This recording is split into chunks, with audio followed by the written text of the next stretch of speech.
Oi, gente! Bom, ainda sobre Procuradoria Federal, que eu estava falando no vídeo anterior, como muita gente me mandou dúvida, eu acabei decidindo por fazer um novo vídeo. Respondi diretamente a todas elas, mas fiz um novo vídeo porque a dúvida de um pode ser a dúvida de muitos. Então vou trazer aqui alguns esclarecimentos além do que eu já tinha falado antes.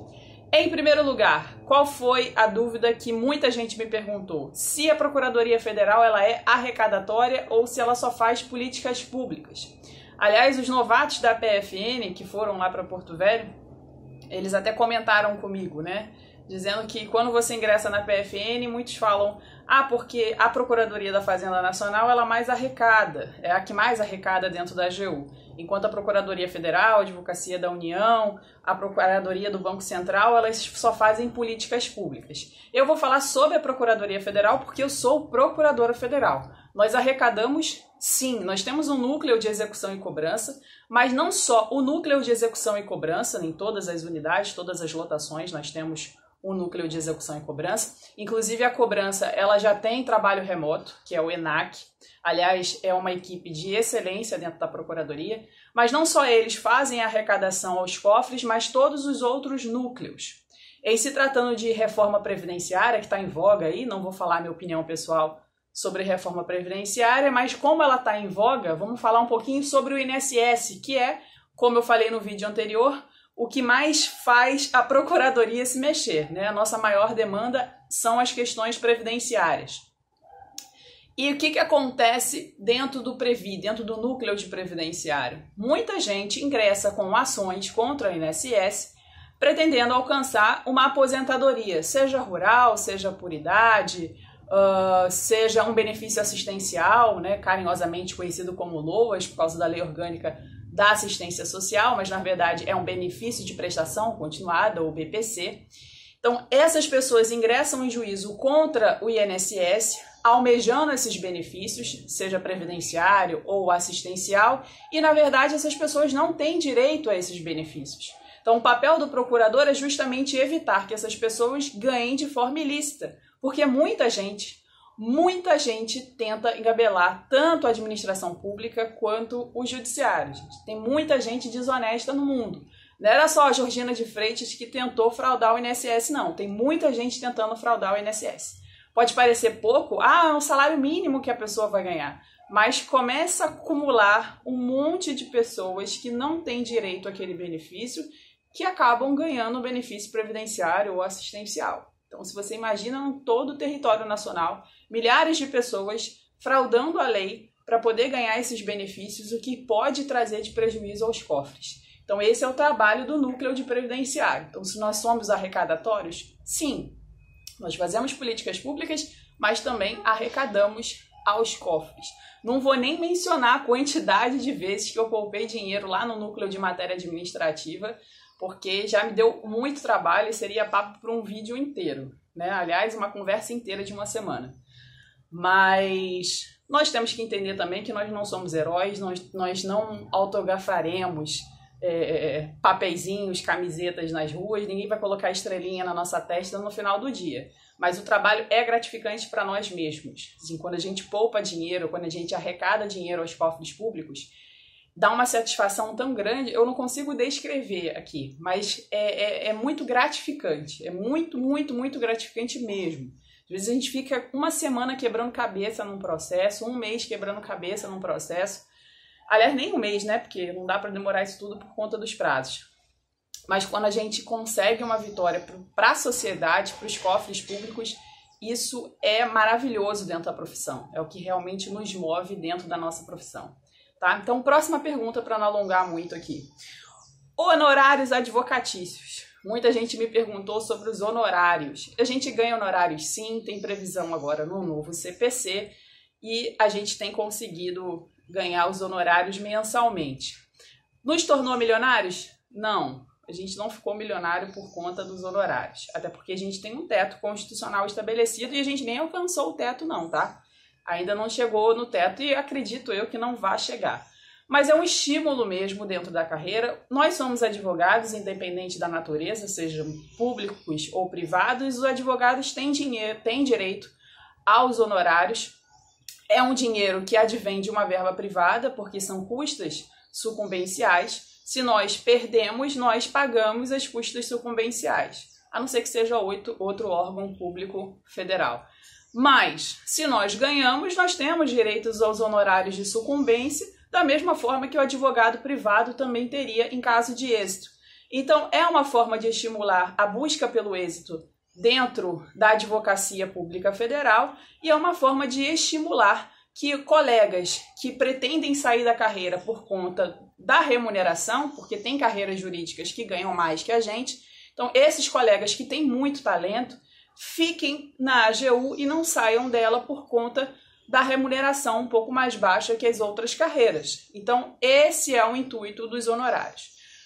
Existe muita gente que é contra muitos órgãos, outros órgãos fora da AGU, obviamente, né? Ninguém dentro da AGU é contra, mas fora da AGU muita gente combate a gente ganhar esses honorários, né? Estão discutindo muito sobre isso, dizem que é inconstitucional, mas estamos ganhando ainda, pretendemos lutar pela manutenção dos honorários, mas não nos deixou ricos, não nos deixou milionários, a gente não ultrapassou o teto, nem chegou perto disso.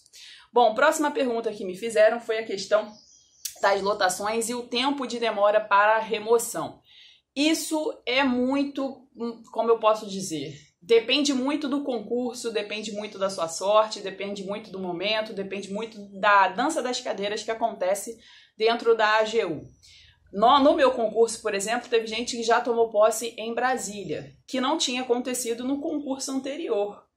Muita gente também ingressa na carreira numa boa classificação ou é mais antigo, acaba decidindo ficar numa cidade pior por conta de ter se apaixonado, por conta de ter gostado da cidade, uma série de fatores diferentes que fazem com que a pessoa fique naquela determinada cidade e uma outra pessoa que está atrás na classificação ou é mais novo dentro da carreira acabe indo para uma cidade melhor, digamos assim. Eu, por exemplo, decidi permanecer em Porto Velho até um próximo concurso, porque as cidades que eu poderia alcançar, de acordo com a minha classificação e antiguidade na carreira, eram cidades do interior. Embora fossem mais para baixo, né, mais próximas do Sudeste, eram cidades de interior. Eu sou da capital do Rio de Janeiro, eu prefiro capitais, mais do que cidades do interior. É uma questão pessoal mesmo. Quem é de capital acaba gostando mais da capital, quem é do interior acaba gostando mais do interior. Eu vivi quase 30 anos da minha vida no Rio de Janeiro. Então, assim, eu gosto de capital, de ambiente de capital. Porto Velho é uma capital, apesar de ser uma capital distante do meu estado, da minha terra. O que eu mais reclamo lá é o preço das passagens, né? O norte é muito caro. Supermercado é caro, aluguel é caro, as passagens são caras, mas era uma capital, tinha um aeroporto dentro da cidade, né? Até 5 minutos da minha casa eu chego no aeroporto de Porto Velho. Então eu decidi ficar em Porto Velho a descer para outras cidades que fossem do interior. Então isso é muito pessoal, isso é de cada um. Tem gente que me acha louca porque eu quero voltar para o Rio de Janeiro, que o Rio de Janeiro tá violento, que o Rio de Janeiro tá caro, que o Rio de Janeiro isso, Rio de Janeiro aquilo. Mas, gente, é a minha terra. Quem me conhece sabe que eu sou muito apegada ao Rio de Janeiro, que eu gosto muito de praia, né? As minhas sardas, não sei se dá pra ver no vídeo, mas quem já viu foto minha, quem tem aula comigo na forma presencial, sabe disso. Eu gosto muito de praia, então eu tenho essas sardas aqui, eu tenho uma onda tatuada no braço, eu tenho um Cristo tatuado no meu braço. Então eu gosto muito da minha terra, quero voltar, não sei quando eu vou voltar, né? Isso é muito relativo, como eu falei para vocês, mas não fiquem tristes por conta disso. É uma fase, tem muita gente na carreira, né, que trabalha comigo, que mora distante da família, mas que faz de tudo para ver a família constantemente. Eu tenho até uma colega, se vocês quiserem, eu até faço uma entrevista com ela, quem é casado, quem tem família e fica nessa preocupação. Eu tenho uma colega que está lotada comigo lá em Porto Velho, ela está tendo um consultivo do INSS, a Sandra. Ela é casada, o marido é servidor estadual lá no Espírito Santo, então eles têm esse casamento à distância. É difícil? É, mas eles estão passando por esse momento que é temporário. Coloquem na cabeça de vocês, é temporário. Eu tinha uma colega, ela até saiu da AGU, hoje ela é juíza federal lá na primeira região, em que ela estava lotada em Porto Velho, O marido estava em Curitiba. Depois ela passou para a magistratura federal, foi lotada em Tabatinga, interior do Amazonas. E o marido dela, por conta de ser servidor federal também, acabou pedindo remoção para Manaus. Então, mesmo assim, eles ainda moram à distância, tudo por conta da profissão. Então, cada um faz a sua própria escolha. Mas saibam, quem não quer ficar fazendo essas escolhas muito drásticas assim, é algo temporário, como é o caso da Sandra. Daqui a pouco ela entra um novo concurso, vocês entram na carreira e ela consegue ir para o Espírito Santo, pelo menos no interior do Espírito Santo, ela consegue. A AGU, como eu falei para vocês, está caminhando para o trabalho remoto. Isso é uma realidade, é uma mudança muito forte, né? A gente tem que colocar não só na cabeça dos servidores, nós mesmos, que é a modernidade, que é o século XXI, mas também para a sociedade, porque a sociedade pode ver que servidores públicos trabalhando em casa, então já não trabalham, e aí agora trabalham em casa. Não é assim, todo o meu acervo hoje, 98% do meu acervo hoje é eletrônico, mas eu tenho muita coisa para fazer. Então, vira e mexe, eu estou no celular acompanhando e-mail funcional, no celular acompanhando o sistema funcional. O nosso sistema se chama Sapiens, então todos os processos que chegam para a gente, sejam eles administrativos ou judiciais, todos eles chegam nesse sistema chamado Sapiens, que foi desenvolvido dentro da própria AGU. Então, o tempo inteiro eu estou no Sapiens, o tempo inteiro eu estou vendo os meus prazos nesse sistema que é o sistema da AGU. Então, a gente trabalha demais, mesmo fora da lotação. Então, para quem tem essa preocupação, pode ser que quando vocês ingressem, a AGU já tenha começado o teletrabalho e economizado, de fato, aos cofres o preço dos aluguéis, da luz, da água, gastos, né, no número de terceirizados, né, que é necessário para um prédio muito grande. Então, isso também vai trazer vai poupar muito dinheiro para os cofres públicos, tá? Outra pergunta, serviço de apoio, né, para a gente fechar que o vídeo está enorme.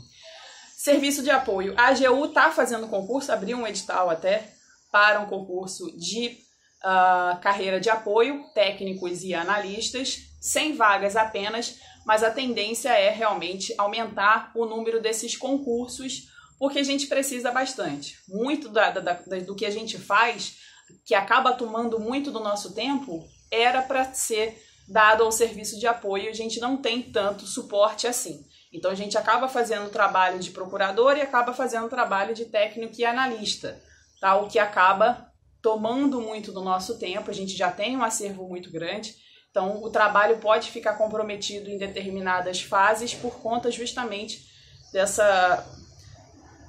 desse leque de coisas que a gente tem que fazer no dia a dia. Então é uma briga da carreira, a gente precisa mesmo, não quer dizer que a gente queira um assessor para nunca aparecer na lotação, não, mas tem muita coisa administrativa que pode ser feita pelo serviço de apoio para a gente se dedicar única e exclusivamente aos processos.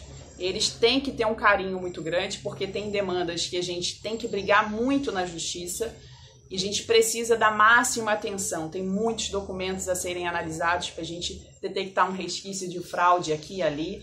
Então isso precisa da atenção do procurador e a gente precisa de um apoio administrativo para poder dar esse suporte para a gente fazer o nosso trabalho e eles fazerem o trabalho deles, tá? Se trabalhar em conjunto, né? Como toda e qualquer empresa. Bom, a Procuradoria Federal, como já disseram para mim quando eu entrei na carreira, é um imenso escritório de advocacia, talvez o maior escritório de advocacia do país.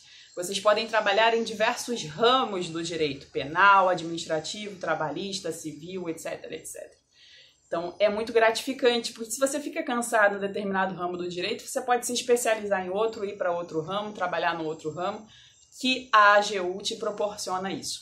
Bom, então se tiverem mais dúvidas, coloquem as dúvidas aqui, me mandem direct lá no Instagram, curtam, por favor, para poder fazer com que meu YouTube bombe e eu tenha mais estímulo aqui, porque realmente é cansativo ficar pensando em temas, gente. Eu não sou youtuber, não tenho a pretensão de ser. Os meus vídeos não são renderizados, como eu falei para vocês, como eu era muito pobre, não tinha dinheiro para estudar para concurso, eu pegava material aqui, material ali, de graça, ficava entrando em grupos de estudo, ajudando os meus amigos elaborando resumo, porque eu não tinha dinheiro para fazer cursinho, não tinha dinheiro para coach, eu não tinha dinheiro para nada, Então eu me virei nos 30 e quando eu entrei na carreira, o meu agradecimento ao divino era fazer vídeos de graça, era fazer aulas que eu pudesse melhorar a vida das pessoas nessa vida dos concursos. Então eu respondo sempre que eu posso, tá? Não é sempre que eu tô disponível para responder. Peço desculpas de gente ficar brava comigo. Ah, você demorou uma semana para responder, pensei que você fosse